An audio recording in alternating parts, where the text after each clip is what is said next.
दोस्तों हमसे मिलने आ जाते हैं लिलिया की बड़ी हस्ती नयन भाई, तो उनके स्वागत के लिए बुला लेते हैं राजू कलाकार के दूर के भतीजे को।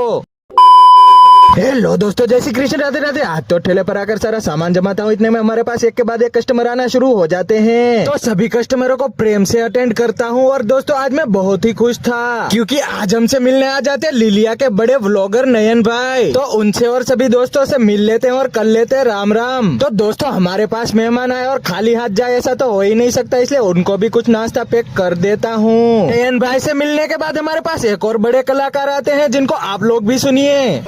तुझे को तरस ना आया, ना देखी मेरी मजबूरिया, ना देखी मेरी मजबूरिया। घर जला है मेरा, क्या बिगड़ा तेरा, तुझे तो नया यार मिल गया। मुबारक तुझे, तुझे तो नया यार मिल गया। तूने दिल पे लगाए संग मेरे।